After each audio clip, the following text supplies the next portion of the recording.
तो चलिए आइए नन्हे मुन्ने प्यारे प्यारे बच्चों, आप सभी का स्वागत है आपके अपने चैनल फन विद फिजिक्स में। तो बेटे जैसे कि आप जानते हो सेंटर ऑफ मास की हमारी चल रही है सीरीज और आज का लेक्चर नंबर है 3। ओके, आज हम लोग बात करने वाले हैं centre of mass for continuous mass distribution. Sir continuous mass distribution ये क्या होता है? बेटा कंटिन्यूअस मास डिस्ट्रीब्यूशन एक ऐसा मास डिस्ट्रीब्यूशन होता है, एक ऐसा ऑब्जेक्ट जिसमें सब जगह मास हो, यहां भी मास है, यहां भी मास है, यहां भी मास है, यहां भी मास है। जैसे कि एक रॉड होती है, एक सेमी सर्कुलर रिंग होती है, एक सेमी सर्कुलर डिस्क होती है, हेमिस्फीयर होता है, हेमिस्फेरिकल शेल होता है, ट्रायंगुलर प्लेट होता है, कौन होता है। ये सारी की सारी चर्चा इन सारे के सारे ऑब्जेक्ट्स के लिए सेंटर ऑफ मास कैसे निकाला जाता है, ये पूरी चर्चा आज के इस लेक्चर में मैं खत्म कर दूंगा। तो बिल्कुल टेंशन लेने की कोई जरूरत नहीं है। और लेक्चर के अंत में मैं आपको एक ऐसी शॉर्ट ट्रिक भी बताऊंगा जिससे आपको ये कैलकुलेशन तो याद आ ही जाएंगी, कैलकुलेशन तो समझ आ ही जाएगी, उस चीज की तो मेरी गारंटी है, परंतु उस ट्रिक से आपको वो सारे के सारे जो फॉर्मूले हैं वो एकदम बढ़िया ढंग से याद रह जाएंगे। इसमें कोई दिक्कत वाली बात नहीं है, ठीक है। चलो आ जाओ। और जैसे कि मैं हमेशा कहता हूं कि बढ़िया पढ़ाने की जिम्मेदारी वो मेरी, समझाने की जिम्मेदारी वो मेरी, 110% मेरी। ये लेक्चर पूरा होने के बाद अगर आप नीचे कमेंट कर पाओ, आपका मन करे तो कमेंट कर देना कि सर समझ नहीं आया। आप कर नहीं पाओगे कमेंट, मेरी गारंटी है इस चीज की। ओके भाई साहब, मास्टर आदमी हूं मैं इस मामले में, समझाने के मामले में। चलो आ जाओ, देखो ध्यान से देखो, सुनो। तो बढ़िया बात करते हैं अपन लोग, है ना। अच्छा क्या मैं बोल रहा था कि समझाने की जिम्मेदारी वो मेरी है, परंतु बड़े नोट्स बनाने की जिम्मेदारी वो आपकी होनी चाहिए, ठीक है, एकदम आपकी होनी चाहिए। जहां पर भी नहीं समझ आए वीडियो को रोकना है, दोबारा रिवाइंड करके देखना है, और जब तक नहीं समझ आए तब तक आगे नहीं बढ़ना है, ठीक है। नहीं समझ आए तो नीचे कमेंट कर देना है। और सबसे बड़ी बात, जब तक सवाल खुद से नहीं बनाओगे ना यार, तब तक मजा नहीं आएगा। तुम्हें मैं कितना भी अच्छा पढ़ा करके चला जाऊं, आपका सिलेक्शन तब तक नहीं हो सकता जब तक आप खुद से सवाल ट्राई ना करो। तो सर हमारे पास तो सवाल है ही नहीं, वर्कशीट तो है ही नहीं, डीपीपी तो है ही नहीं, उसका जुगाड़ मैंने कर रखा है यार। प्ले स्टोर पर जाओ, आपकी अपनी app fun with physics download करो और उसमें सारी की सारी डीपीपी और worksheet free of cost available है। उन्हें डाउनलोड करो, उनके सॉल्यूशन भी फ्री ऑफ कॉस्ट अवेलेबल है भाई साहब। डाउनलोड करो उन्हें और सॉल्व करने का प्रयास करो। जो डाउट आए मुझसे पूछ लेना। ऐप में वो सारे के सारे फीचर मौजूद हैं जिनसे आप या तो अपनी आवाज रिकॉर्ड करके या तो आप डाउट की फोटो खींच करके मुझ तक भेज सकते हैं, और जैसे मुझे समय लगेगा सबसे पहले आपके डाउट ले लिए जाएंगे। थोड़ा सा लेट हो सकता है परंतु जवाब जरूर दिए जाएंगे, ठीक है। चलो आ जाओ, देखो ध्यान से देखो, आ जाओ सुनो। तो बात कर रहे हैं हम लोग centre of mass for continuous mass distribution. मैंने लिखा है इतना सुंदर सुंदर। ओके चलो आ जाओ। वैसे मेरी हैंडराइटिंग बहुत गंदी है यार, थोड़ा सा एडजस्ट करना मेरे साथ, ठीक है। अब मेरी बात सुनो बेटा, ये पढ़ने के लिए जो जो बेसिक चीजें चाहिए मैं वो सब कुछ आपको दे करके चलता हूं पहले से ही, ताकि लेक्चर के अंत बीच में मैं ये ना बोलूं कि तो तुझे आता ही होगा। मैं ऐसा मान करके चल रहा हूं कि मेरे बच्चे को कुछ नहीं आता, जो वीडियो देख रहा है उसको कुछ नहीं आता, और बिल्कुल एकदम बेसिक से मैं चीजें उठाता हूं, ठीक है। सुनो मेरी बात बेटा, जो कंटिन्यूअस मास डिस्ट्रीब्यूशन होते हैं ना, उनके लिए 3 चीजें डिफाइन की जाती हैं। क्या डिफाइन की जाती है? देखो 3 तरह की डेंसिटीज होती है हमारे पास, ठीक है। 3 तरह की क्या होती हैं? डेंसिटीज होती हैं, 3 डेंसिटीज। ओके 3 डेंसिटीज कौन कौन सी होती हैं? देखो एक होती है, उसे हम लोग कहते हैं linear mass density. Okay linear mass density. परेशान मत हो, बिल्कुल समझाने की तो गारंटी ले रहा हूं मैं, बिल्कुल एकदम, है ना। तो क्यों परेशान होना, है ना बेटा। इसे फिजिक्स में लैम्डा से डिनोट किया जाता है, लैम्डा से दिखाते हैं, समझ गए ना। ये वही वेवलेंथ वाला लैम्डा है, लीनियर मास डेंसिटी। ओके आ जाओ। दूसरा देखो, इसे कहते हैं surface mass density. Okay surface mass density. Okay और इसे फिजिक्स में सिग्मा से दिखाया जाता है। सिग्मा समझते हो, आधा न हिंदी वाला, समझ गए ना। ये सरफेस मास डेंसिटी है। इसके अलावा एक और डेंसिटी होती है, इसे कहते हैं वॉल्यूम मास डेंसिटी, जो कि हम लोग छोटेपन से अभी तक पढ़ते आए हैं ना, मास पर यूनिट वॉल्यूम, वही वॉल्यूम मास डेंसिटी यहां पर, ठीक है, वॉल्यूम मास डेंसिटी। ओके जी, इसे यहां फिजिक्स में रो से दिखाया जाता है, ठीक है। पी बना करके ना, पी में थोड़ा पीछे से बढ़ा देना तो ये रो माना जाएगा, समझ गए क्या? पक्का एकदम। चलो आ जाओ, देखो अब तीनों की बात करता हूं मैं एक एक करके, क्या क्या बात होती है सुनो। सबसे पहले बात कर रहे हैं हम लोग लीनियर मास डेंसिटी की। ओके क्या होती है सुनो, लीनियर मास डेंसिटी। मेरे साथ बने रहना, मजा आएगा तुम्हें, मजे की गारंटी मेरी भाई, समझाने की गारंटी मेरी, नोट्स बनाने की जिम्मेदारी वो तुम्हारी, वो नहीं लेता मैं। देखो यहां सुनो, देख सुन। तो मैंने बोला कि बेटा मान लो आपके पास ना एक वायर है। ओके इस तरह से आपके पास क्या है, एक वायर है। आप वायर मान लो, है ना, कोई पतली रॉड मान लो। बेटा जब भी मैं रॉड की बात करूं ना फिजिक्स में जहां भी मैं क्या करूं, कोई भी करे, रॉड की बात होगी ना, तो रॉड की मतलब होगा कि उसमें जो मास है ना वो लेंथ में, उसका कोई एरिया या उसकी कोई वॉल्यूम नहीं है। बोलो बात समझ आई कि नहीं? जब तक कि वो बोले ना कि rod of cross sectional area फलाना ढिमकाना दे दे, तब तक अपने को रॉड को क्या मानना है, कि लीनियर ऑब्जेक्ट मानना है। क्या मानना है? लीनियर ऑब्जेक्ट मानना है कि उसमें जो मास है सारा का सारा कहां है, उसकी लेंथ में, उसका कोई एरिया ऑफ क्रॉस सेक्शन, कोई वॉल्यूम नहीं है। इस चीज का याद रखना है इसको, ठीक है। बहुत बढ़िया बात समझ आई है ना। अब मेरी बात सुन, देख बेटा मैं आपको ना ये बोलता हूं कि मान लीजिए कि ये जो रॉड है ना, रॉड, इस रॉड का जो मास है वो m है और इस रॉड की जो लेंथ है वो l है, मैंने ऐसा बोल दिया।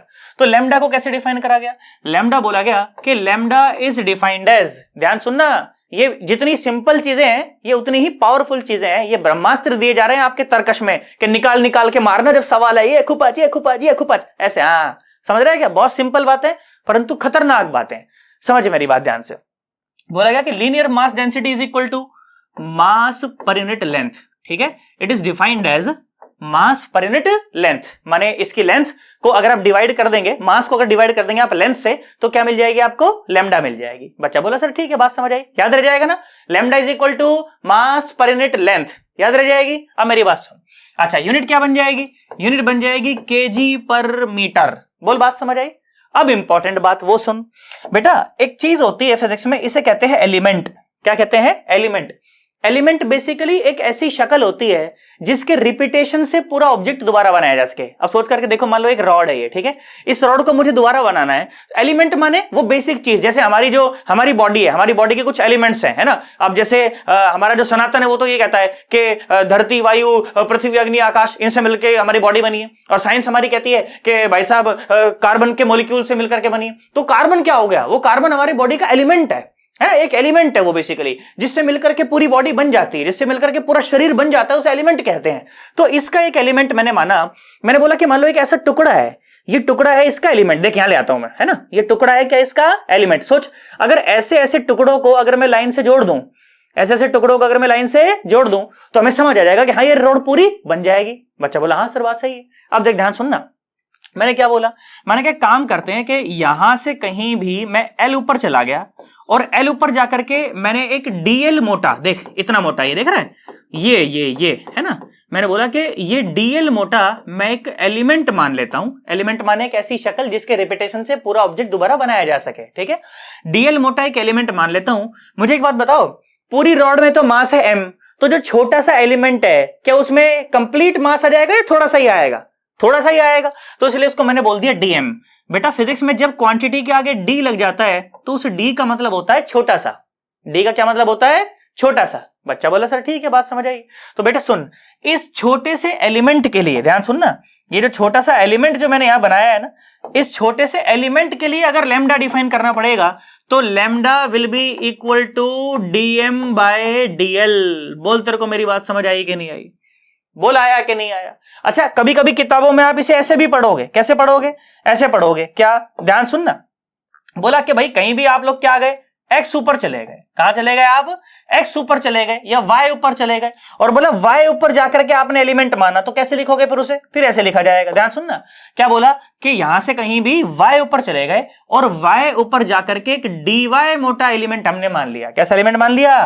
डीवाई मोटा एलिमेंट हमने मान लिया। तो क्या लिख दिया जाएगा? Dm by dy. इसमें कोई खास बात नहीं है, ठीक है। अगर y ऊपर जाकर के मान रहे हो dy मान लेना, l ऊपर के जाके मानो तो dl मान लेना। पर वो l को मैंने इसलिए मिटाना उचित समझा क्योंकि l में पहले एक वेरिएबल किसी चीज के लिए इस्तेमाल कर चुका हूं, तो मैंने कहा क्यों बच्चों को कंफ्यूज करना, है ना। z ऊपर जाकर के मानो dz मान लेना, y x आगे जाकर के मानो dx मान लेना। इस तरह से कहानी चलती है। बोल बात समझ आई? पक्का? तो ध्यान सुन, तो लैम्डा इज इक्वल टू कितना आया? Dm by dy. तो बेटा यहां से अगर डीएम निकालना पड़ जाए तो dm will be equal to lambda dy. बोल तेरे को बात समझ आई है कि नहीं आई है? बहुत इंपॉर्टेंट है ये, कई जगह इस्तेमाल हो जाएगी। Dm is equal to lambda dy. समझ गए? अरे पक्का? सोच ले, मैंने एक मास डेंसिटी की बात करी। किसकी बात करी? Linear mass density lambda. क्या हो जाती है ये? Lambda is equal to m by l या फिर dm by dy, dm by dx, dm by dz, dm by dl, जो तेरा मन कर जाए। समझ आया? पक्का? सोच ले। चल ठीक है, इसको नोट कर एक बार, फिर मैं इधर इधर का मिटा करके ना तेरे को फिर मैं सरफेस मास डेंसिटी बताता हूं वो क्या होती है, ठीक है। मैं साइड में हो जाता हूं। लो तुमने ले लिया स्क्रीनशॉट, ले लिया क्या? देख सुन, अब सुन, देख ध्यान से देख। तो स्क्रीनशॉट अगर तूने ले लिया है तो मैं तेरे साथ अगली बात करता हूं। देख ध्यान सुन, किसकी बात करता हूं मैं तेरे साथ? मैं तेरे साथ सिग्मा की बात करता हूं। सुनो, है ना, देखो आ जाओ। दूसरी बात कौन सी? Surface mass density. क्या होती है सरफेस मास डेंसिटी? सिग्मा से दिखाते हैं जी, है ना। कैसे? सुनो मेरी बात, मैंने आपको बोला कि मान लो आपके पास क्या है बेटा, कोई है ना पीस ऑफ पेपर है ना, आप ऐसा मानो आपके पास क्या है, कोई ऐसे यहां पर एक पीस ऑफ पेपर है। तो बच्चा बोला सर ठीक है सर, है ना, पीस ऑफ पेपर है सर हमारे पास, कोई बात नहीं, मान लिया। अच्छा जी, तो पीस ऑफ पेपर को मैंने बोला कि मान लो इसका जो मास है वो m मान देते हैं और इसका जो एरिया है उसे a मान देते हैं। क्या मान देते हैं? एरिया को a मान देते हैं ना। भाई शीट जो होती है उसकी लेंथ भी होती है, उसकी ब्रेड्थ भी होती है, तो कुल मिला के क्या होता है? उसका एरिया होता है। तो हमने बोल दिया। अब सुनो बेटा, तो जो सरफेस मास डेंसिटी है ना sigma, that is defined as mass per unit area. बोलो आया कि नहीं आया? तो यूनिट क्या आ जाएगी? यूनिट आ जाएगी केजी पर मीटर स्क्वायर, केजी पर मीटर स्क्वायर। बोल बात समझ आ गई? मास पर यूनिट एरिया। अब मुझे एक बात बताओ, अगर मैं इसमें एक एलिमेंट चुनना चाहूं, क्या चुनना चाहूं? एक एलिमेंट चुनना चाहूं, तो एलिमेंट कैसा बनेगा, है ना? एक ऐसी शक्ल जिसके रिपीटेशन से ये पूरा ऑब्जेक्ट दोबारा बनाया जा सके। सोच करके देखो, तो अगर मैं इस शीट में कोई एक इस तरह का एक टुकड़ा मान लूं, है ना, इस तरह का क्या मान लूं? एक टुकड़ा मान लूं, तो मुझे एक बात बताओ, क्या ऐसे टुकड़े अगर लाइन से अगर ऊपर नीचे जोड़ दिए जाए तो क्या फिर से ये पूरा का पूरा एरिया बनाया जा सकता है? बच्चा बोला हाँ सर बिल्कुल बनाया जा सकता है। तो इसी हमने बोल दिया इसका एलिमेंट, एक जो जिससे मिलकर के बना हुआ है, वो बेसिक शक्ल जिससे मिलकर बना हुआ है, इसका एलिमेंट हो गया। ठीक है, अब मुझे एक बात बताओ, एलिमेंट का एरिया कंप्लीट एरिया होगा कि छोटा सा एरिया होगा? बच्चा बोला छोटा सा एरिया होगा, तो मैंने बोला डी ए। अच्छा, इसका जो मास होगा वो कंप्लीट मास होगा, छोटा सा मास होगा? बच्चा बोला छोटा सा मास होगा, तो मैंने बोला डीएम। अब ध्यान से देखना, तो sigma will be equal to dm by da, ऐसा भी अपन इसे लिख सकते हैं। तो यहां से अगर डीएम की वैल्यू निकालनी पड़ जाए तो वो आ जाएगी सिग्मा डीए। कितनी आ जाएगी? Sigma DA. बोलो आया? अरे पक्का सोच ले। तो ये बात हो गई सिग्मा की, सरफेस मास डेंसिटी की बात हो गई। समझो कि नहीं समझो? 110% सोच ले, बुद्धि में बैठ नीचे तेरे चीज, तब जाकर के सवाल बनेंगे, सवाल थोड़ी बनेंगे नहीं तो, है ना। ले आजा फिर से एक स्क्रीनशॉट ले, देख मैं तीसरी बात करता हूं तेरे साथ। ले लिया स्क्रीनशॉट? ले लिया? चलो आ जाओ, देखो और बात करते हैं। देखो, है ना, किसकी बात करेंगे? वॉल्यूम मास डेंसिटी की बात करेंगे। देखो आ जाओ, खुपच मिट जा, है ना। वो जो पुराना बोर्ड था ना, उसको मिटाने में भाई साहब जोर लगता था।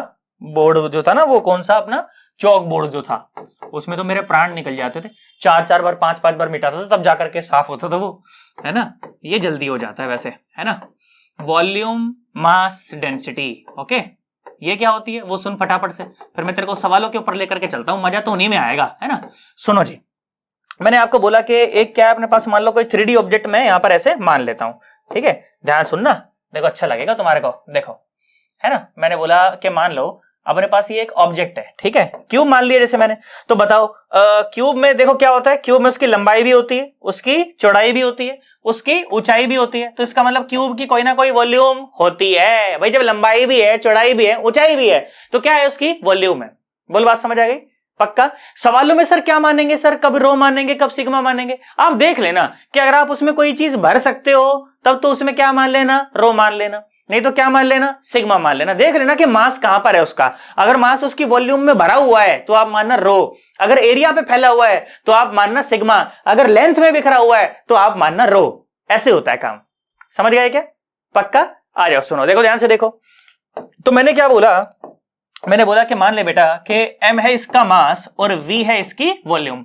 तो बोला गया कि rho is defined as mass, कौन सी मास? Volume mass density. कैसे डिफाइन की जाती है? बोला it is defined as mass per unit volume. It is defined as mass per unit volume. और यूनिट क्या आ जाएगी? यूनिट आ जाएगी केजी पर मीटर क्यूब। बोल तेरे को कहानी समझ आई? अरे पक्का? अब एलिमेंट की बात सुन। मुझे एक बात बताओ, जिस कमरे में आप बैठ करके वीडियो देख रहे होगे, क्या वो कमरा भी कुछ कुछ ऐसा ही नहीं दिखता क्या?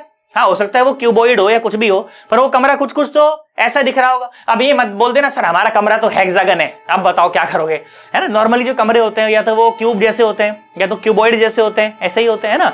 अब मुझे एक बात बताओ बेटा, वो जो एक ईंट होती है, ईंट समझते हो ना, नॉर्मल जो ईंट होती है। मुझे एक बात बताओ, अगर एक ईंट को एक कोने में लगना शुरू करूं, क्या पूरे कमरे को मैं ईंटों से भर सकता हूं? आप बताओ। हाँ सर भर तो सकते हो। मुझे बताओ, क्या ईंटों को जमा कर करके एक के ऊपर एक, एक के ऊपर एक, एक के ऊपर एक, एक के ऊपर हर दिशा में, मुझे बताओ क्या मैं क्यूब जैसा बना सकता हूं? बच्चा बोला हाँ सर बना तो सकते हो सर। इसका मतलब कि इसका जो बेसिक जो एलिमेंट होना चाहिए, इसकी जो बेसिक जो शक्ल होनी चाहिए एलिमेंट की, वो कुछ ना कुछ देखो ऐसी होनी चाहिए। कैसी? वो भी कुछ ना कुछ ऐसी ही होनी चाहिए। आप बताओ मुझे, भाई मैंने गलत तो नहीं बनाया? मुझे बताओ, अगर ऐसी किसी शक्ल को अगर मैं ऐसे इसके अंदर ऐसे जोड़ना शुरू कर दूं, मुझे बताओ क्या पूरी क्यूब दोबारा बन जाएगी? बच्चा बोला हाँ सर बन जाएगी। अब मुझे एक बात बताओ, तो ये कंप्लीट वॉल्यूम है कि छोटी सी वॉल्यूम है? बच्चा बोला छोटी सी वॉल्यूम है डीवी, और मास भी वो भी छोटा सा मास है डीएम।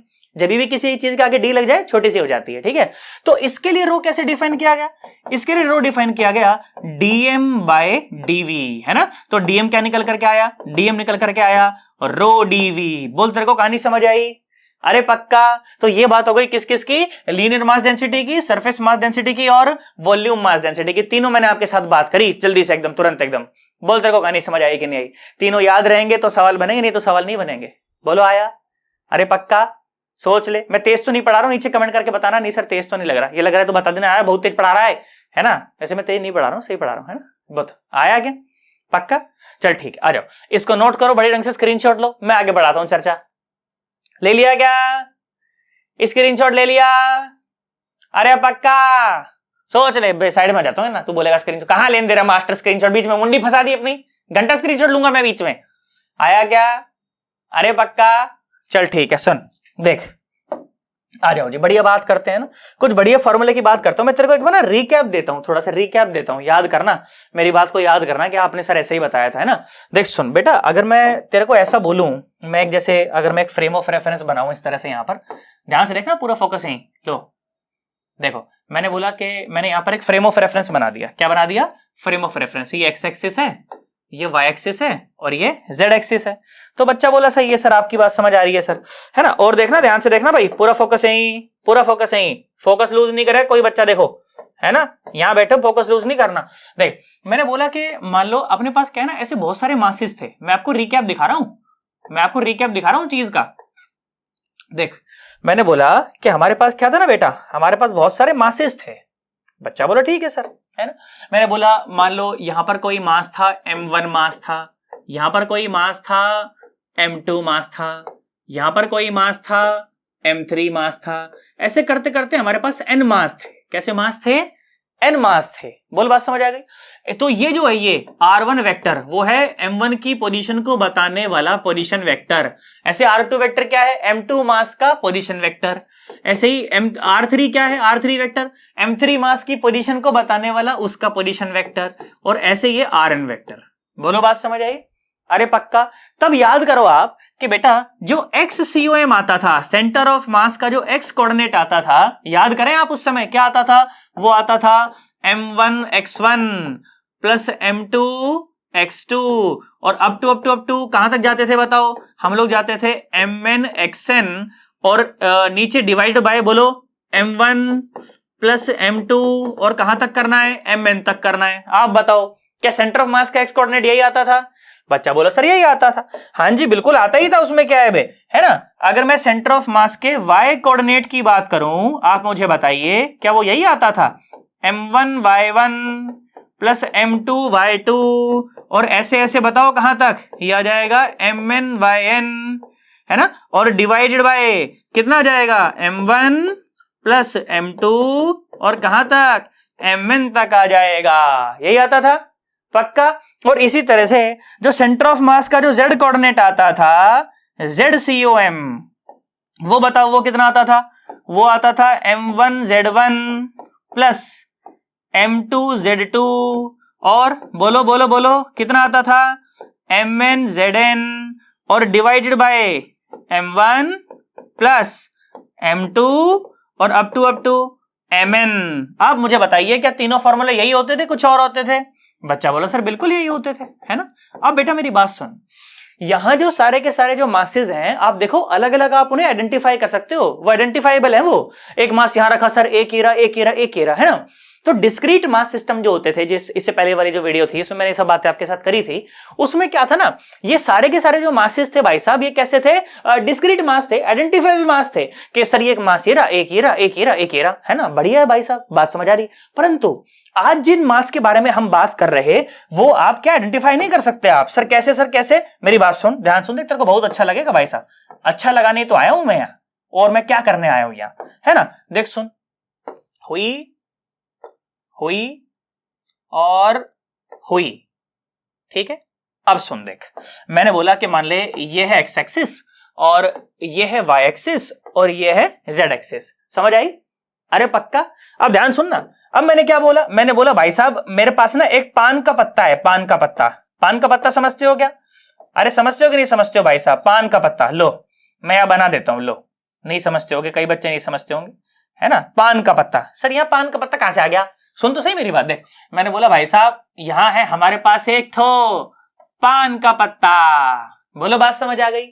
अब जो पान का पत्ता है, पान के पत्ते में तो भाई साहब सब जगह मासेस हैं, सब जगह। यहां भी मांस है, यहां भी मांस है, यहां भी मांस है, यहां भी मांस है, यहां भी मांस है, सब जगह मांस है भाई साहब पान के पत्ते में।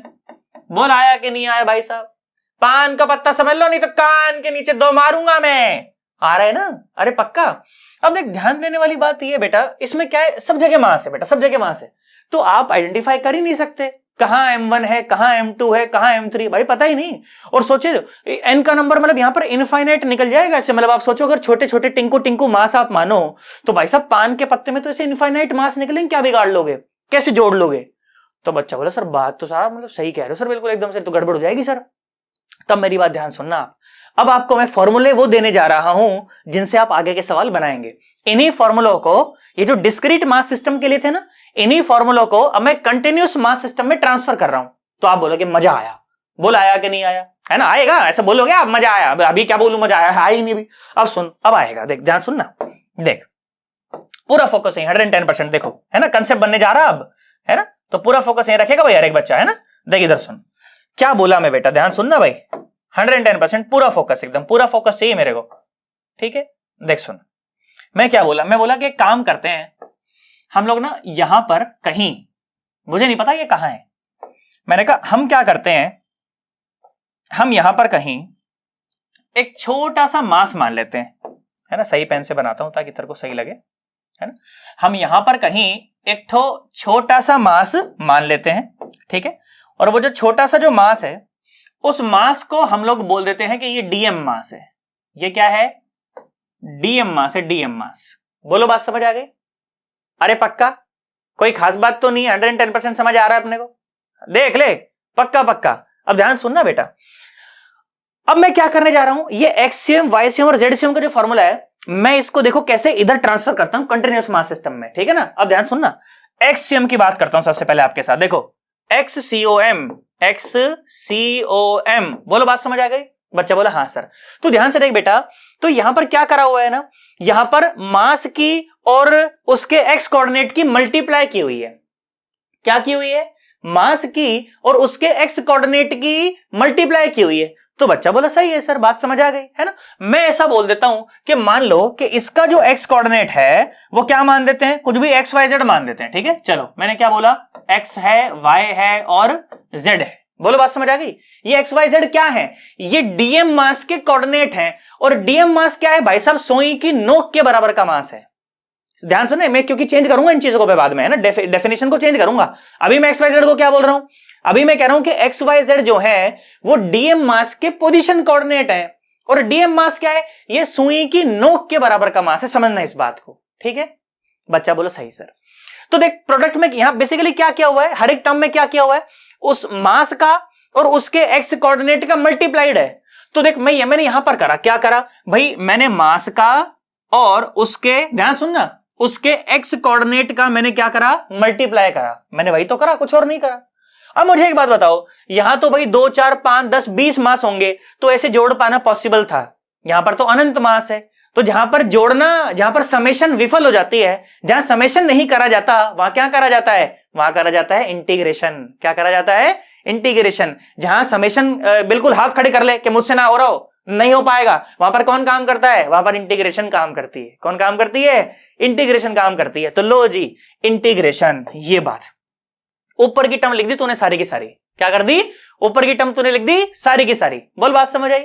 अब याद कर, थोड़ी देर पहले बताया था, वो जो डीएम होता है, डीएम क्या होता है? छोटा सा मास। अब छोटे से मास को जोड़ जोड़ के सोचो, एलिमेंट का मास है डीएम मास। तो जो वो डीएम जुड़ेगा तो क्या बन जाएगा? कंप्लीट मास बन जाएगा। और नीचे देखो क्या है, सिस्टम का कंप्लीट मास है। तो अगर सिस्टम का कंप्लीट मास अगर लिखना आप चाहते हो तो आपको लिख देना चाहिए इंटीग्रेशन डीएम। भाई साहब, this is the x coordinate of center of mass for a continuous mass distribution. बोल बात समझ आई? फॉर्मूला समझ आया कैसे बनाया मैंने? अब ऐसे टीप टीप के वाईसीएम बनाओ। आ जाओ लो, आप और हम दोनों टीपेंगे, चलो टीपो। तो भाई साहब YCOM क्या बन जाएगा, इंटीग्रेशन जहां पर x है वहां पर लिख दो y और dm और डिवाइड बाय इंटीग्रेशन dm। बोलो आया कि नहीं आया, हमने बना दिया YCM का फॉर्मूला। ऐसे अगर हम लोग ZCM का फॉर्मूला बनाए तो देखो ZCOM is equal to integration ZDM और डिवाइडेड बाय इंटीग्रेशन dm। ये बन गया अपना सेंटर ऑफ मास का z कोऑर्डिनेट। समझा तू? अरे पक्का। अब मेरी बात सुन, अब कहानी शुरू होती है यहां से असली। ये फॉर्मूला तो बच्चा किसी तरह से रट लेता है ना, हालांकि अब मैंने आपको ऐसा समझाने की कोशिश की है कि आपको रटना ना पड़े। क्या कि XCM is equal to integration XDM divided by integration DM, YCM is equal to integration YDM divided by integration DM, ZCM is equal to integration ZDM divided by integration DM, है ना। तो मैंने कोशिश तो करी कि मैं आपको समझा पाऊं, परंतु अब असली मजा शुरू होता है। ध्यान सुनना, सवाल नहीं बनेंगे नहीं तो ध्यान सुनना। मैंने क्या बोला था, मैंने बोला था कि ये जो x y z जो है, these are the position coordinate of DM mass. ठीक है, position coordinate of DM mass. For example आप ये मानो कि जो पेन की जो टिप है ना, ये टिप क्या है, ये है DM मास, ये DM मास। आप ही समझ लो कि जो पेन की जो टिप है, ये टिप क्या है, ये टिप है DM मास। ठीक है, दिख भी ना रहा होगा तुमको भाई साहब इसके अंदर, है ना। मुझे एक बात बता, इस छोटी सी पॉइंट का अगर मैं कहूं सेंटर ऑफ मास, तू बता कहां है? सर बिल्कुल इसके बीच में है। सर कहां है? बिल्कुल इसके बीच में। अरे भाई मेरी हथेली का सेंटर ऑफ मास कहां है? बिल्कुल बीच में है। बोल बात समझ आ रही? हथेली का सेंटर ऑफ मास कहां है? बीच में है कि नहीं। अब सोच, अगर हथेली भाई साहब पॉइंट के बराबर होती तो उसका भी सेंटर ऑफ मास कहां होता? उसके बीच में होता। बोल होता कि नहीं होता? अरे पक्का। अब ध्यान सुनना, तो क्या मैं इस XYZ को मैं ये कह दूं कि XYZ are the position coordinate of the center of mass of DM mass? क्या बोल गए सर? ध्यान सुनना, मैं क्या बोला? XYZ are the position coordinate of not DM mass. मैं बोला XYZ are the position coordinate of the center of mass of DM mass. DM mass का जो सेंटर ऑफ मास है ये उसके कोऑर्डिनेट है। अरे बात तो है कि वो खुद ही सुई की नोक के बराबर है, तो सुई की नोक के बराबर है तो उसमें बीच में बात करो चाहे साइड में बात करो, सुई की नोक ही तो है। सुई की नोक में चाहे क्या साइड में देखेगा, क्या बीच में देखेगा, नोक है, वो पॉइंट है। बोला आया कि नहीं आया, है ना। सुई की नोक घुसा दूंगा मैं, सुई की नोक है कि नहीं, उसमें क्या साइड में देखना क्या बीच में देखना, बात तो एक ही है। तो DM XYZ को मैं क्या बोला, XYZ are the position coordinate of center of mass of DM mass. अब तेरे सारे सवाल बनेंगे, ध्यान सुनना क्या बोला मैं, देख सुन। मैं क्या बोला कि भाई साहब एक करके लिखता हूं, देख सुन। X क्या है, मैं बोला X is the X coordinate, X is the X coordinate of center of mass of DM मास। बोल तेरे को बात समझ आई? सवालों में इस्तेमाल करूंगा इस लाइन का, मैं भयंकर इस्तेमाल करूंगा, तब जाकर के सवाल बनेंगे। Y क्या है, Y is the Y coordinate of center of mass of DM मास। बोलो आया? उसी तरह से जो Z है, Z वो क्या है, Z is the Z coordinate of center of mass of DM मास। बोलो तुम्हें कहानी समझ आई कि नहीं आई? मैं ऐसी आशा कर रहा हूं कि मेरे सारे बच्चों को यह कहानी ढंग से समझ आ गई होगी, क्योंकि तभी तुम्हारे सवाल बनेंगे, नहीं तो तुम्हारे सवाल नहीं बनेंगे। बोलो आया? अरे पक्का सोच ले। अब तो मैं लाइन से सवाल बनाता जाऊंगा, धड़ा धड़ धड़ा धड़ धड़ा धड़ सब बनेंगे। बोल आया? अरे पक्का सोच ले। चलो ठीक है, आ जाओ बढ़िया ढंग से ना, मैं साइड में आता हूं। अब बढ़िया ढंग से फॉर्मूले है ना, आप लिख सकते हो ऐसे, फॉर्मूले फॉर कंटिन्यूअस मास डिस्ट्रीब्यूशन। मैं लिख रहा हूं, टाइम खराब हो गया ना, आप लोग लिख लेना। फॉर्मूले फॉर कंटिन्यूअस मास डिस्ट्रीब्यूशन लिख डालना पूरा, ठीक है क्या? चल सुनो, आ जा, ले लो बढ़िया स्क्रीनशॉट ले, फिर मैं पढ़ाता हूं आगे। ले लिया स्क्रीनशॉट, ले लिया, आगे बढ़ जाऊं? ध्यान से देख सुन, आ जाओ। क्लियर कर दूं ना इसको बेटा, है ना पक्का? और तुम्हें क्लियर हो रहा है कि क्लियर हो रहा है कतई? देखो एक होता है क्लियर होना, एक होता है क्लियर होना। तो क्लियर नहीं होना चाहिए, क्लियर होना चाहिए एकदम, बिल्कुल, है ना। अब क्लास में तो क्या है, मास्टर समझा रहे, नहीं भी समझ आए तो ऐसे बैठे रहो देख करके, है कि नहीं? यहाँ वीडियो यहाँ तो देख करके भग जाओ यहाँ से। बोला नहीं आ रहा, बोले भग जाओ, दूसरे मास्टर से पढ़ेंगे, इसको समझ नहीं आ रहा। क्लास में तो ऐसे नहीं कह सकते भाई, लपड़ मारे कान के नीचे दो। है ना। देख सुन, मेरी बात सुन ना ध्यान से, अच्छा लगेगा तुमको, है ना। देख सुन, तो अपन आगे बढ़ते हैं, है ना। सुन, समझ आया तुम्हारे को? पक्का एकदम, सोच ले। अच्छा बेटा कुछ क्या है हमारे पास कंटिन्यूअस मास सिस्टम ऐसे होते हैं जिनका सेंटर ऑफ मास बहुत ऑब्वियस होता है। जैसे कि क्या, जैसे कि अगर मैं आपको ये कहूं कि एक क्या आपके पास एक रॉड है ना, अगर मैं आपको कहूं कि एक क्या आपके पास एक रॉड है, ये रॉड है, ठीक है, मैंने बोला मान लो ये एक रॉड है, बारीक सी पतली सी एक रॉड है। मैंने आपको पहले भी बोला कि जब भी रॉड की बात आएगी आप क्या मानोगे कि उसकी सिर्फ लेंथ है, ना उसका एरिया है ना उसकी वॉल्यूम है ना। तो मैंने बोला कि मान लो ये जैसे आपके पास एक रॉड है ना, और मैंने बोला कि यूनिफॉर्म रॉड है। यूनिफॉर्म रॉड का क्या मतलब होता है कि जितना मास इस कोने में है उतना ही मास यहां है, उतना ही मास यहां है, उतना ही यहां है, उतना ही यहां है, उतना ही यहां है। मैंने आपको सेंटर मास की जो सबसे पहली वीडियो थी उसमें मैंने आपको दिखाया भी था बेटा यूनिफॉर्म रॉड और नॉन यूनिफॉर्म रॉड कैसी होती है ना, कि यूनिफॉर्म रॉड कैसी होती है कि अगर आप उसके 100 टुकड़े कर दो बराबर बराबर तो हर एक टुकड़े में सेम वजन आएगा, उसे यूनिफॉर्म रॉड कहते हैं ना। तो अगर मैं कहूं कि मान लो ये एक यूनिफॉर्म रॉड है, कैसी रॉड है, यूनिफॉर्म रॉड, तो यूनिफॉर्म रॉड का आपको मतलब समझ आना चाहिए कि उसके हर एक क्या बोलते हैं जो छोटे छोटे टुकड़े हैं उनमें सब में मास सेम है। तो ये बात बिल्कुल ऑब्वियस है कि अगर यूनिफॉर्म रॉड रहेगी तो उसका जो सेंटर ऑफ मास है वो कहां रहेगा, उसके बिल्कुल बीच में रहेगा। इसमें कोई दिक्कत वाली बात नहीं है, बिल्कुल ऑब्वियस बात है, समझे हो ना, पक्का। और सुनो देखो एक बात मैंने आपके साथ ये करी है ना, अगर मैं आपके साथ बात करूं कि मान लो कोई रिंग होती है आपके पास, क्या होती है आपके पास, कोई रिंग होती है, रिंग इस तरह से है ना, जैसे मान लो ये रिंग है आपके पास, मान लो है ना ये रिंग है, ओके, इस तरह से देखो है ना, मैं कह दूं कि मान लो ये रिंग है तो अपने को ये भी समझ आता है यूनिफॉर्म रिंग है मान लो, तो रिंग का अपने को पता है। आप बताओ सेंटर ऑफ मास बेसिकली जहां पर आप उसे बैलेंस कर सको, तो रिंग का जो सेंटर ऑफ मास है वो कहां होगा, बिल्कुल यहां पर होगा, है कि नहीं। इस पॉइंट के अलावा रिंग को कहीं भी बैलेंस करना पॉसिबल नहीं है, बिल्कुल सही बात है ना। अच्छा जी तीसरी बात सुन बेटा, अगर आपके पास कोई डिस्क होती तब क्या करते, सर डिस्क ये क्या होती है, अरे डिस्क माने जो चक्री होती, चक्री, चक्री समझते हो ना, इस तरह से देखो देखो, अगर मैं आपको ये कह दूं मान लो ये आपके पास कोई चक्री है, सर कैसी चक्री, तो वही लग रही है, रुक बताता हूं।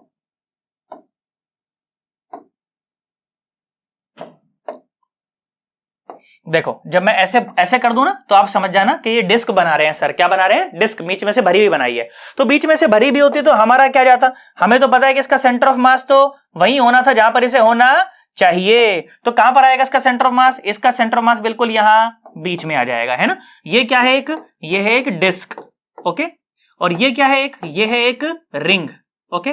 तो ये बिल्कुल एक ऑब्वियस चीजें हैं। अगर एक पूरा स्फीयर होता भरा हुआ, पूरा कंप्लीट स्फीयर होता, उसका भी सेंटर मास उसके बिल्कुल बीच में आता। एक स्क्वायर होता, स्क्वायर का सेंटर मास कहां था, स्क्वायर प्लेट होती, कहां था, बीच में आता। नॉर्मल बातें समझते हैं हम लोग बिल्कुल, है ना। मैं तो आपके साथ बढ़िया बात करने वाला हूं आज, तो ये तो बेसिक चीजें हमें समझ आती हैं क्या, पक्का। आप चाहो तो लिख भी सकते हो कि centre mass for the uniform objects, uniform and symmetric objects, है ना, they lie at the geometrical centre of the object, पता है आपने को, है ना, they lie at the geometrical centre of the object. अगर ऑब्जेक्ट जो है सिमेट्रिक रहा, ऑब्जेक्ट अगर यूनिफॉर्म रहा, तो उसका जो सेंटर ऑफ मास है वो उसका क्या बोलते हैं, ज्योमेट्रिकल सेंटर ही होता है। ये तो अपने को समझ आता है, नॉर्मल बात है ना। चल ठीक है, साइड में नोट कर लेना इसको, हालांकि इसमें नोट करने लायक जैसा कुछ भी नहीं है, अपने को समझ आता है ना। अब मेरी बात सुन, मिटा रहा हूं मैं इसको, ठीक है, समझ गया ना, पक्का एकदम। चल ठीक है, सुन देख मैं क्या सवाल के तेरे साथ में बात करना चाहता हूं, सुन।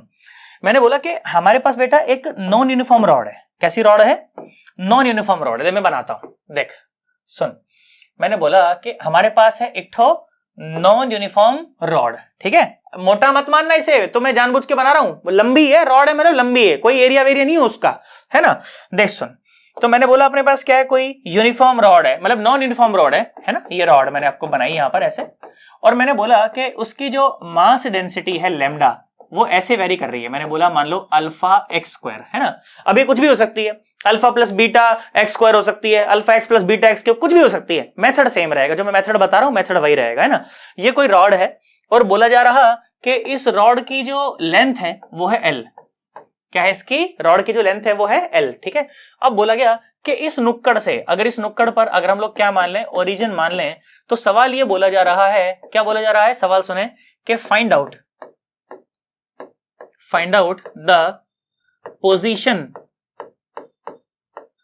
Of center of mass of rod, ठीक है। क्या बताएं, रॉड की जो सेंटर ऑफ मास है उसकी पोजीशन बताएं। मैं एक ही मेथड का इस्तेमाल करूंगा, वही मेथड से मैं सारे सवाल निपटाऊंगा, तो देखता चलियो। और वो सुनो, जो मेथड बार बार सवालों में चेंज करता हो वो कैसा मेथड है, वो कैसा कंसेप्ट है। कंसेप्ट तो वो होता है जो एक बार बताया तो सारे सवालों में वही लगे, समझ रहे हैं मेरी बात में क्या कह रहा हूं? कंसेप्ट तो वो होता है जो एक बताया तो सारे सवालों में वही लगे, जो हर सवाल के साथ चेंज होता जाए वो कैसा कंसेप्ट है कि नहीं? वो कंसेप्ट थोड़ी होता है वो तो। आ जाओ यहां सुनो, क्या मैं तेरे को बोला, सुन। मेथड मेरा कभी भी चेंज नहीं करेगा भाई साहब, कभी भी चेंज नहीं करेगा, ठीक है? तो सुन मेरी बात, मेथड सुन। मेथड क्या है ना, मेथड ये है कि आप क्या है, आप यहां से कहीं भी आप x दूरी पर चले जाओ। कहां चले जाओ? x दूरी पर। हमने क्या देखा कि x के साथ चेंज कर रहा है ना, तो हम क्या करें, हम भी किसी x दूरी पर चले गए और x दूरी पर जाकर के हमने वहां पर मान लिया एक ठो dm मास dx लेंथ का, ठीक है, dx लेंथ का। अच्छा ध्यान रखना कि जो ये वेरिएबल है वही ये वेरिएबल भी होना चाहिए। अगर आपने y दूर जाकर के माना है तो dy होना चाहिए, z दूर जाकर के माना है तो dz होना चाहिए, और ये वेरिएबल और ये वेरिएबल भी सेम रहना चाहिए। अगर ये x है तो ये x ही होगा, अगर ये y है तो ये y होगा। अगर होता है ना अल्फा y स्क्वायर तो आप y दूर जाकर के dy मोटा मानते, याद रखना। बच्चा सवाल नहीं बना पाता नहीं तो, ठीक है ना? ध्यान सुनना, जो ये वेरिएबल है ये भी वही वेरिएबल होगा और ये भी वही वेरिएबल होगा। तू समझा मेरी बात को? पक्का? अब मेरी बात सुन। तो मैंने क्या करा, मैं x दूरी दूर गया, dx मोटा एक एलिमेंट माना, और मुझे समझ आ रहा है कि पूरी रॉड में तो कंप्लीट मास है, छोटे से टुकड़े में तो छोटा मास होगा। तो छोटे मास को मैंने क्या बोल दिया, याद करो, dm बोल दिया। थोड़ी देर पहले बताया था, बोलो बोलो बोलो, पक्का? सोच ले, चलो आ जाओ, है ना बेटा। अब अगर इस छोटे से टुकड़े के लिए अगर हमें लैम्डा डिफाइन करना पड़ जाए तो लैम्डा क्या होता है? लैम्डा होता है dm बाय dx से, छोटा सा मास बाय छोटी सी लेंथ, है ना? तो जो dm आ जाएगा लैम्डा dx। बोलो आएगा कि नहीं आएगा? तो जो dm है वो क्या आ जाएगा, लैम्डा की वैल्यू पुट करो आप, वो दे रखी सवाल में, अल्फा x स्क्वायर और साथ में dx। ये dm की वैल्यू है बेटा। किसकी वैल्यू है ये? dm की वैल्यू है। बोलो बात समझ आ गई? अरे पक्का? कोई खास बात तो नहीं है इसके अंदर, नॉर्मल बात है, मैंने कुछ खास बात करी नहीं यार। बोल आया कि नहीं आया? पक्का? अब सुनो, तो बेटा ये बात मैंने आपको सबसे पहले वाले लेक्चर में बताई थी कि जितने डायमेंशन का सिस्टम होता है सेंटर ऑफ मास के भी उतने ही कोऑर्डिनेट आते हैं, है ना? सेंटर, अगर जो ऑब्जेक्ट है अगर वो लीनियर ऑब्जेक्ट है, एक ही डायमेंशन का है, तो सेंटर मास का एक ही कोऑर्डिनेट आएगा।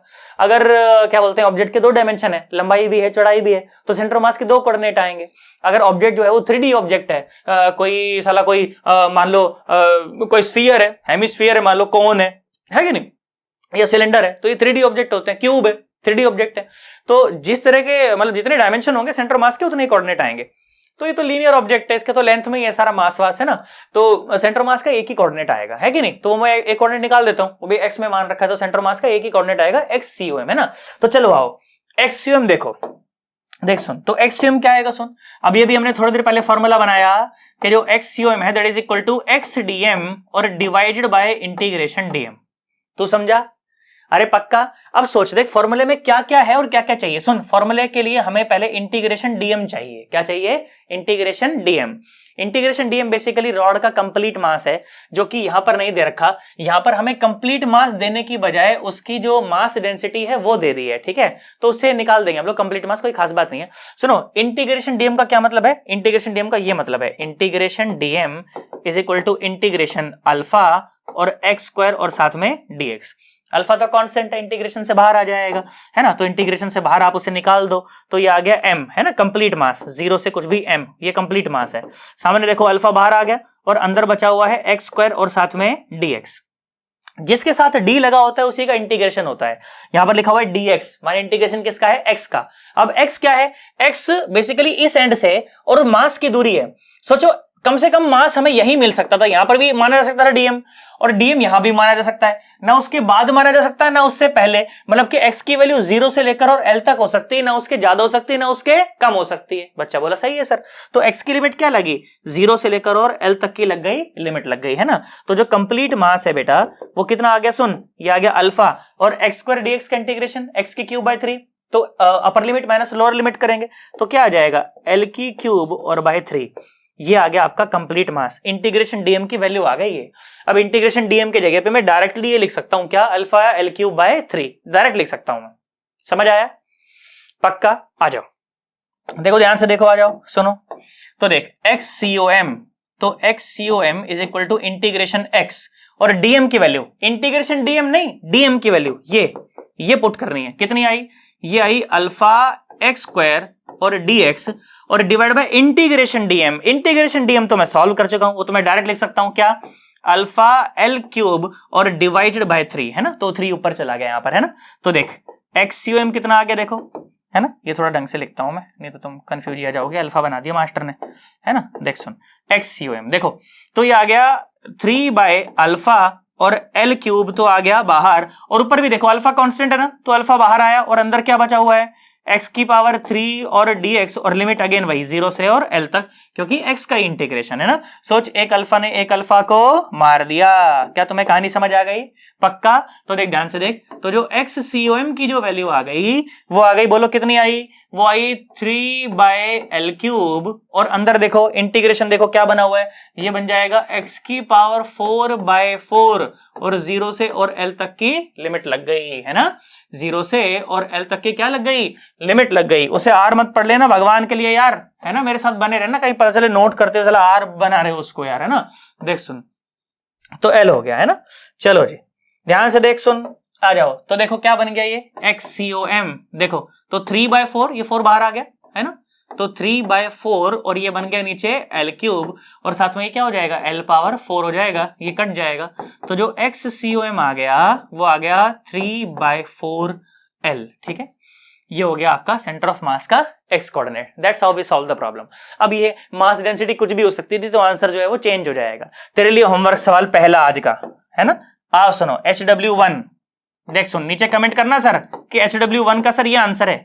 मैं बोल रहा हूं कि सेम डेटा है भाई साहब, L लेंथ की रॉड है, सब कुछ सेम है, जो मास डेंसिटी है वो ये है। सुना, ध्यान सुनना भाई, सुन, 2x² प्लस 3x³ ये है, 2 और 3 तो कांस्टेंट है, ठीक है ना। चलो, अगर दम हो ना भाई साहब, तुम्हारी दुकान में सामान हो तो मेरे को करके बता देना, मैं भी समझ जाऊंगा कि हाँ भाई साहब मेरे बच्चों की दुकान में सामान कर लिया भाई उन्होंने। बच्चे दुकान में सामान का क्या मतलब है, कि मतलब समझ आ गया ढंग से एकदम, है ना। ये दुकान है आपकी, ये दुकान है ना, और इस दुकान में सामान होने का मतलब यहाँ ज्ञान है कि नहीं, तो समझ आ जाएगा कि भाई तुम्हारी दुकान में बहुत सामान है कि नहीं। बोल, बात समझ आई कि नहीं। और दुकान में सामान हो तो होगा, नहीं तो नहीं होगा, है ना। चलो ठीक है, करोगे क्या, सॉल्व करके नीचे मेरे को कमेंट करके आंसर बताना कि सर हमारा ये आंसर आया, ठीक है जी, पक्का। चल ठीक है, सुन, नोट कर इसको, और बढ़िया बात करता हूं मैं, आगे बढ़ाता हूं चर्चा को, है ना। कर लो, नोट कर लो, करा तुमने? अरे पक्का, सोच ले। चल ठीक है, आजा, और बढ़िया बात करते हैं, देखो, है ना। ऑर्डर देखते हैं, ऑर्डर मिस नहीं होना चाहिए भाई साहब, एक भी सवाल एक भी मास्टर छोड़ेगा नहीं, तू टेंशन मत ले, बिल्कुल एकदम। ये करा दिया, ये करा दिया, ये करा दिया, ये करा दिया। सुन, आजा, और बढ़िया बात कराता हूं मैं तेरे को, देख, मिटा दूं इसको, पक्का। चल देख सुन, धन्ना रे धन्ना रे धन्ना रे नन्ना रे डिंग चिटिक टिंग टिंग टिंग टिंग। देख सुन, बढ़िया बात करता हूं मैं तेरे साथ, सुन। Centre of mass of a semi ring, नाम सुना है सेमी रिंग, देखिए, रिंग मतलब कंप्लीट, सेमी रिंग मतलब आधी, ठीक है। देख सुन, centre of mass of semi ring, समझ आ जाएगा तेरे को, ध्यान सुनना। हाँ ये रहा ना, देख सुन, ये ले, समझ आया क्या? अरे पक्का, है ना। अभी समझाया क्या बोला आपने, जो समझ आएगा पहले समझाओ तो सही, तभी तो आएगा, है ना। देख सुन, centre of mass of semi ring की बात करते हैं ना। देखो बेसिक समझ आना चाहिए तुम्हारे को, देखो बता के आया हूं मैं पहले एकदम, है ना, बड़े ढंग से, है ना। आ जाओ सुनो, पूरा सुनो। देखो centre of mass of semi ring क्या होती है सर, सेमी रिंग। देखो यहां सुनो बेटा, जैसे इस तरह का जो एक अरेंजमेंट होता है, इस तरह का, ध्यान से देखना, एक मिनट रुको, इसको सही कर लेते हैं।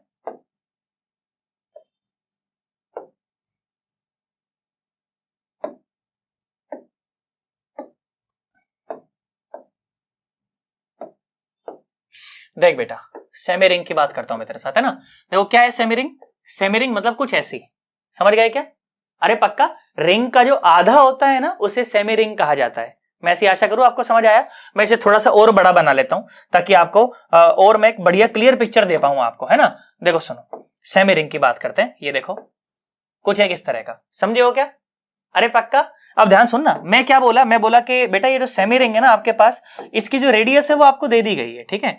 इसकी जो रेडियस है ना वो आपको दे दी गई है इस तरह से, ये एक्स एक्सिस मान लेना आप, ठीक है, और इसे आप वाई एक्सिस मान लेना, समझ गए क्या, है ना। एक एक्स एक्सिस आपको दे दी, एक वाई एक्सिस दे दी, ये एक्स एक्सिस है, ओके, ये है आपकी वाई एक्सिस, और ये है आपका ओरिजिन, ओके। और इसकी जो रेडियस है वो आपको दी गई है, वो आर है। इसका जो मास है, मास वो भी आपको दिया गया है, ठीक है। मास को भी मैं सही से बनाता हूं, यहां तक है ना। देखो सुनो, ये रहा, तो इसका जो मास है वो भी आपको दे दिया गया है कि वो क्या है, m है। तो वो जो इंटीग्रेशन डीएम वाली जो टर्म है वो आपको पहले से पता है वो क्या है, m है, बोलो बात समझ आ गई। अब अगेन आपको सवाल पूछ दिया गया, क्या सवाल पूछ दिया गया कि find out the position of center of mass of semi ring. Okay, ये सवाल आपको बोल दिया गया कि सेंटर ऑफ मास के क्या बताओ, पोजीशन बताओ, सेमी रिंग है आपके पास, है ना। अब सबसे पहले मुझे इस बात का जवाब दो, है ना। वो जो ट्रिक मैंने, वो जो टेक्निक बेसिकली वहां बताई है, सबसे पहला पॉइंट उसमें यही होता था कि सबसे पहले आइडेंटिफाई करें कि सिस्टम के डायमेंशन कितने हैं। सिस्टम के 2 डायमेंशन है, सिस्टम की बेसिकली 2 डायमेंशन मतलब जो प्लेनर ऑब्जेक्ट होता है कि एक्स एक्सिस और वाई एक्सिस दोनों में उसका स्प्रेड है कि नहीं। सीधी लंबाई होती तो या तो एक्स एक्सिस में होती है, वाई में होती, पर इसका जो स्प्रेड है वो एक प्लेन में है, एक्स में भी है और वाई में भी। तो 2 डायमेंशन है सिस्टम के।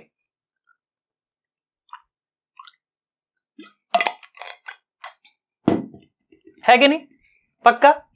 तो सेंटर ऑफ मास के कितने कोऑर्डिनेट आएंगे, 2 आएंगे। बोल बात समझ आई, सेंटर ऑफ मास के 2 कोऑर्डिनेट आएंगे। बच्चा बोले सही है सर, बात समझ आई सर, सेंटर ऑफ मास के कितने कोऑर्डिनेट आएंगे, 2 आएंगे, पक्का। सोच ले, अब ध्यान सुनना बेटा। तो 2 कोऑर्डिनेट आएंगे, तो यार मैंने कहा यार ये तो गड़बड़ हो गई। मैंने कहा एलिमेंट कैसे माने यार, एलिमेंट की शक्ल क्या हो, है ना। सोच करके देख, अगर कोई ऐसा टुकड़ा, पूरा फोकस है भाई अगेन, है ना। देखो अगर मैं कहूं कि मान लो यहां पर मैंने क्या करा, मैंने एक छोटा सा एक टुकड़ा मान दिया लेंथ का। मुझे एक बात बताओ, क्या ऐसे ऐसे टुकड़े, है ना, इस टुकड़े की लंबाई को मैंने क्या बोला, इस लंबाई को मैंने बोल रखा है डीएल। क्या बोल रखा है, डीएल, है ना।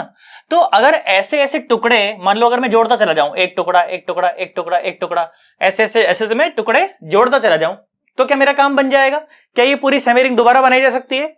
बच्चा बोला हाँ सर बनाई जा सकती है सर, कोई दिक्कत नहीं है। मुझे एक और बात बताओ, इस टुकड़े में क्या ये कंप्लीट एम मास आ जाएगा या एक छोटा सा ही मास आएगा। छोटा सा ही मास आएगा ऑब्वियसली। तो उस छोटे से मास को हमने क्या बोल दिया, डीएम बोल दिया। बोल बात समझ आई। अब लैम्डा हमें सवाल में दी नहीं है, पर हमें माननी पड़ेगी। क्या है लैम्डा, हमें तो पता है कि लैम्डा क्या होती है, थोड़ी देर पहले हमने बताया कि lambda is equal to dm by dl. तो डीएम इज इक्वल टू क्या लिख सकता हूं मैं, लैम्डा डीएल। जहां भी जरूरत पड़े आप आंख मीच के लिख दो कि dm is equal to lambda dl, है ना। बाकी लैम्डा क्या होता है, मास पर यूनिट लेंथ होता है। अब सोच करके देखो कि मास तो m है और रेडियस है इसकी r, तो लेंथ कितनी है, लेंथ है पाई r। भाई अगर पूरी होती तो 2 पाई r, आधी है तो पाई r, कभी उसकी भी आधी हो जाए तो पाई r बाय 2, उसमें क्या खास बात है। तो लैम्डा हमें इनडायरेक्टली दी हुई है, तो जब भी मेरे को लैम्डा की जरूरत पड़ेगी मैं अपने आप पुट कर दूंगा m बाय पाई r। तो समझ जाना, आप लोग समझ गए क्या, पक्का। जी अच्छा जी, ठीक है जी, बात समझ आ गई सर, है ना। अच्छा सर आपने सर ये डीएल क्यों मानी, आपने ना तो डीएक्स मानी ना डीवाई मानी, आपने डीएल मानी। बेटा सोच करके देख, तो टेढ़ा टुकड़ा है, कैसा टुकड़ा है, टेढ़ा। ना तो ये एक्स एक्सिस के अलोंग रखा गया है ना वाई एक्सिस के अलोंग रखा गया है, ये टेढ़ा है। कैसा है, ये टेढ़ा है। तो इसे डीएक्स मानना, डीएक्स माने चेंज इन एक्स और डीवाई माने चेंज इन वाई। तो जब अपन इस पॉइंट से और अपन इस पॉइंट पे गए हैं तो x में भी चेंज आया और y में भी चेंज आया, तो सीधा सीधा dx से dy मानना एक सेंसिबल बात नहीं है, मैंने dl माना उसे। समझ आया, पक्का। सोच करके देख, तो यही टुकड़ा ना एक और अंदाज में भी माना जा सकता था। किस अंदाज में, ध्यान सुनना, यही समझने की बात है, बस यही अच्छा बच्चा जो समझ जाता है ना। ध्यान सुन, मैं तेरे को ऐसा बोलता कि काम करते हैं भैया, क्या काम करते हैं, सुनना मेरी बात ध्यान से, बहुत अच्छा लगेगा आपको, आप बोलोगे मजा आया। भाई साहब यहां से कहीं भी हम लोग थीटा ऊपर जाते हैं, कहां जाते हैं, थीटा ऊपर जाते हैं। पूरा फोकस सुनो, बोले पहले लिखो तो सही, क्या फोकस। देख यहां से कहीं भी देखो, कैसे बता रहा हूं, अभी रुक जा। मैंने कहा काम करते हैं कि यहां से ना, ग्राउंड से, हॉरिजॉन्टल से थीटा ऊपर जाकर के एक डी थीटा मोटा, ये जो एंगल है ना, ये है डी थीटा। तो कहीं भी थीटा ऊपर जाकर के डी थीटा मोटा एक एलिमेंट यहां पर ऐसे माना जा सकता है, तो उस डी थीटा मोटे एलिमेंट में भी सेम डीएल कैप्चर होगा, वही आएगा। बच्चा बोले सही है सर, बात समझ आई। अब मुझे एक बात का जवाब दें, यहां पर ना आपसे एक पुरानी बात पूछता हूं बेटा। अगर मैं आपसे ये कह दूं कि मान लो ये एक आर्क है, ठीक है, ये एक आर्क है, ठीक है, और ये है थीटा और ये है रेडियस, मुझे बताओ इन तीनों में रिलेशन क्या होता है। इन तीनों में रिलेशन ये होता है कि sir theta is equal to arc length और बाय रेडियस, यही तो होता है। तो अगर आपको आर्क लेंथ निकालनी पड़ जाए तो that is basically equal to theta into radius. आप समझते हो कि नहीं समझते हो, पक्का। तो सोच करके देख बेटा, यहां पर भी मेरे पास कुछ ना कुछ एक ऐसा ही अरेंजमेंट बना हुआ है, क्या कि ये है आर, ये है डी थीटा और ये लेंथ कितनी है, डीएल है। बोल बात समझ आई। तो बेटा डीएल की जगह पे मैं चुपचाप आर डी थीटा लिख सकता हूं, इसमें कोई दिक्कत नहीं है।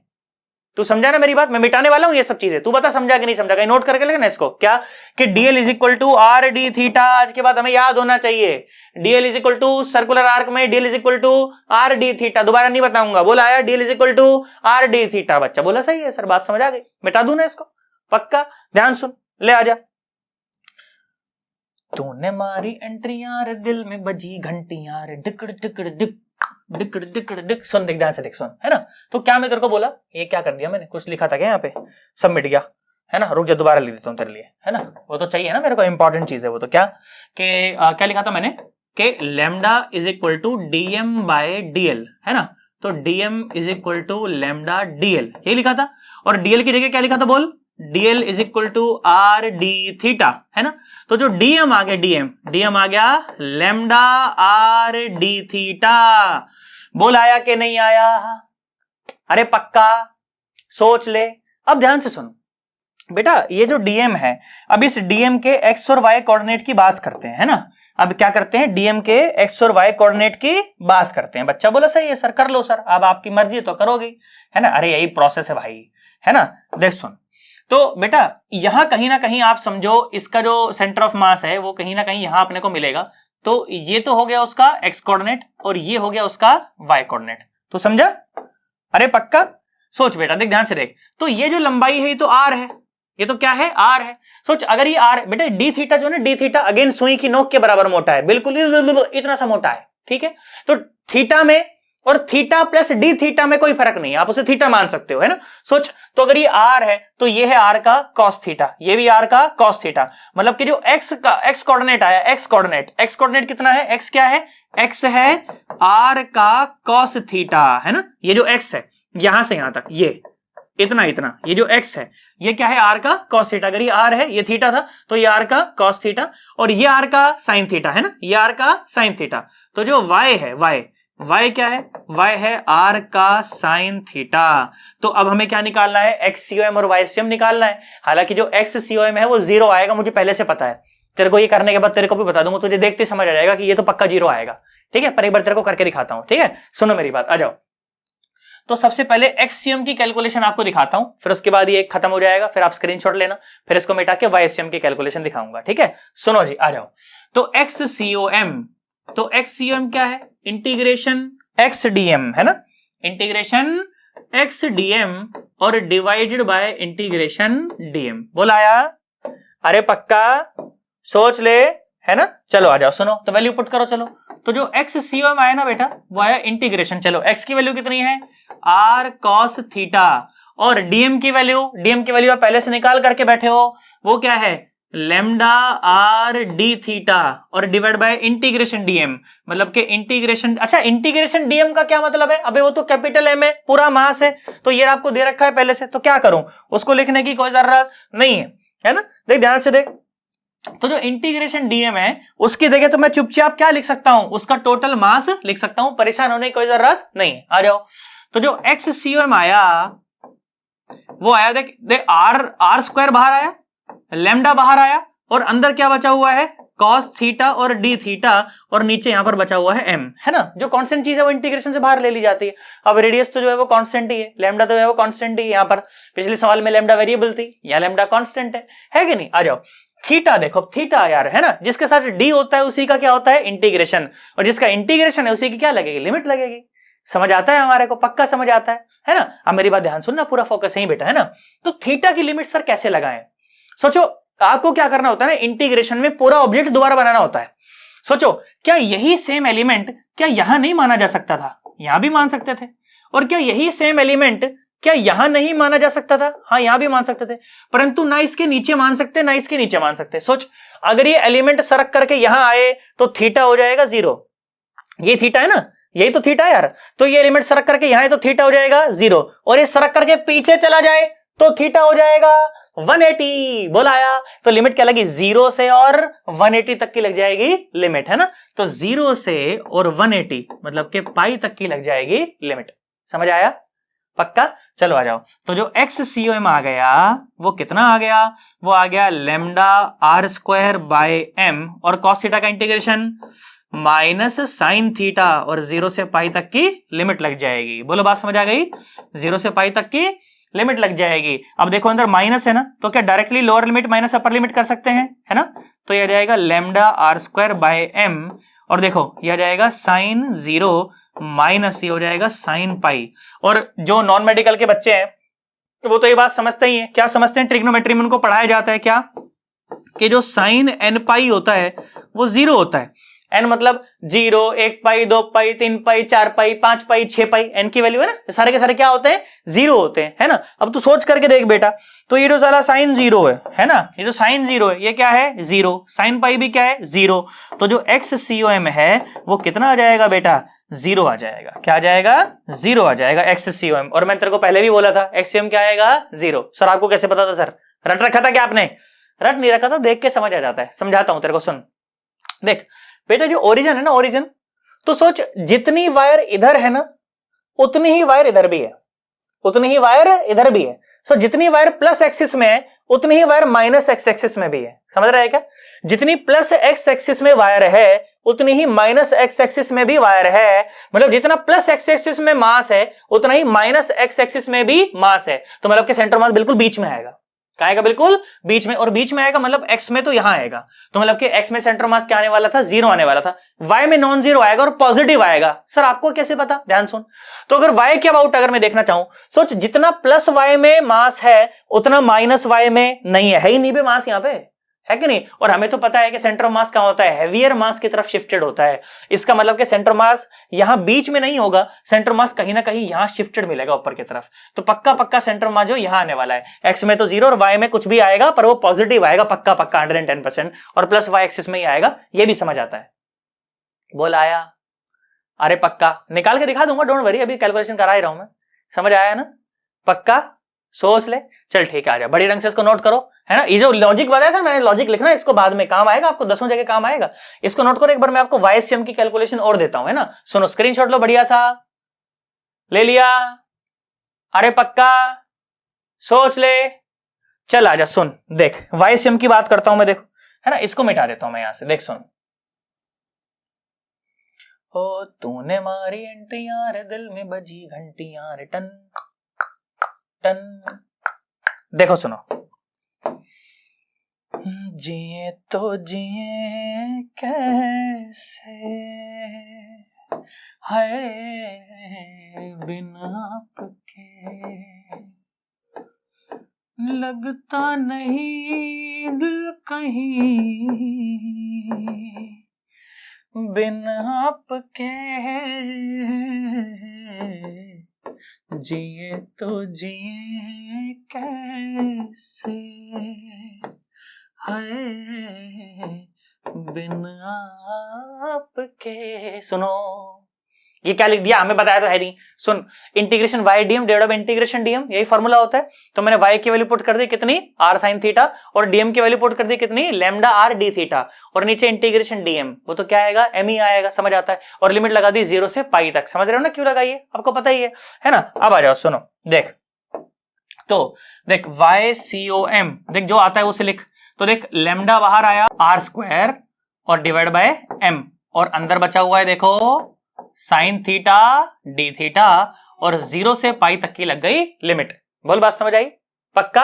अब देखो ध्यान से देखो, तो जो YCOM आया वो आया lambda are square by M, और साइन थीटा का इंटीग्रेशन बताओ, माइनस कॉस थीटा, और 0 से और पाई तक की लिमिट लग जाएगी, है ना। और माइनस है तो lower limit minus upper limit करा जा सकता है, उसमें कोई दिक्कत नहीं है ना। तो यह आ जाएगा YCOM is equal to lambda are square by M, और कॉस 0 और माइनस कॉस पाई। ओके, बोलो बात समझ आ गई, अरे पक्का। और बेटा जो नॉन मेडिकल वाले बच्चे हैं वो पक्का पक्का ये बात जानते हैं कि जो कॉस एन पाई है that is equal to -1 to the power n। Sir इसका क्या मतलब है, सोचो, n की जगह अगर 0 डाल दोगे तो cos 0 हो जाएगा, और यहां पर 0 होते हैं, किसी की पावर 0 क्या होती है 1 होती है, मतलब कि cos 0 1, हाँ यही आता है। ऐसे cos पाई -1, cos 2 पाई 1, cos 3 पाई -1, 4 पाई 1, 5 पाई -1, ऐसे जो भी इवन वैल्यूज हैं उनके लिए +1, और जो ऑड वैल्यूज हैं उनके लिए -1। बोलो बात समझ आ गई। तो जो cos पाई है उसकी वैल्यू क्या है भाई साहब, वो है -1, है ना। तो इसकी वैल्यू क्या है 1 है, इसकी वैल्यू क्या है -1 है, बोलो आया कि नहीं आया? अरे पक्का, सोच ले, है ना, कितनी वैल्यू उसकी? -1, इतनी बात अपने को समझ आती है ना? देखो इसको मिटा लेता हूं यार, है ना, देख सुन, है ना, कितनी है इसकी वैल्यू? -1 है, तो ये कितना आ गया? YCOM is equal to lambda are square by m, और 1 माइनस ऑफ -1 तो +1 आ जाएगा, तो 2 लैम्डा आर स्क्वायर और बाय m, है ना।